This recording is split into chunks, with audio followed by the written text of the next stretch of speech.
আসসালামু আলাইকুম viewers, cooking channel বিডিতে সবাইকে আমন্ত্রণ জানাচ্ছি। আজকে খুবই সহজ একটা রেসিপি করে দেখাবো। আমার আজকের রেসিপি সবজি দিয়ে ডাল। ডাল রান্না করার জন্য চুলায় একটা হাঁড়িতে 3 টেবিল চামচ পরিমাণ তেল গরম করতে দিয়েছি।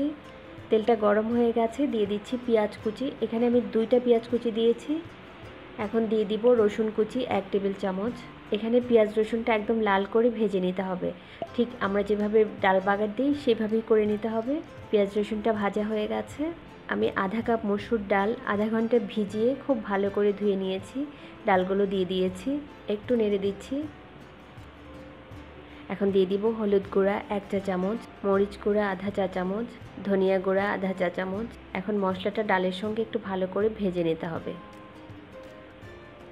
এখন দিয়ে দিচ্ছি পরিমাণ মতো লবণ। ডালটা ভাজা হয়ে গেছে। এখন দিয়ে দিচ্ছি পরিমাণ মতো পানি। আমি এখানে ডালটা ঘন রাখবো, সেই পরিমাণেই পানি দিব। ডাল কে কতটুকু ঘন রাখতে চান সেভাবেই পানি দিয়ে নেবেন। আমি এখানে ডালটা খুব বেশি ঘন রাখবো না, আবার পাতলাও করব না। আমি সেই পরিমাণেই পানিটা দিয়েছি।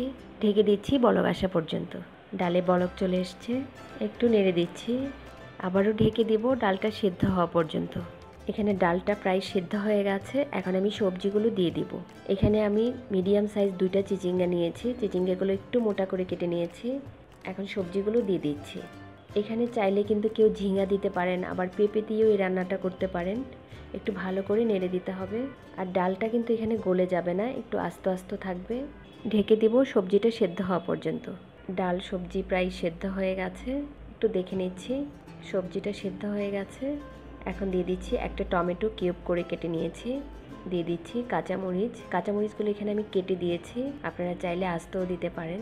দিয়ে দিচ্ছি ধনেপাতা কুচি। একটু ভালো করে নেড়ে দিতে হবে। ঢেকে দিচ্ছি 5 মিনিটের জন্য।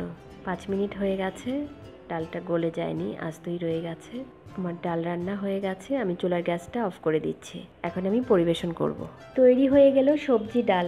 এই ডাল ভাত এবং রুটির সাথে খেতে ভালো লাগবে। সহজেই রান্নাটি আপনাদের ভালো লাগলে লাইক দিবেন। আরও নতুন নতুন রেসিপির জন্য আমার চ্যানেলটি সাবস্ক্রাইব করবেন। আবারও কথা হবে নতুন কোনো রেসিপি নিয়ে। সেই পর্যন্ত সবাই ভালো থাকবেন। আল্লাহ হাফেজ।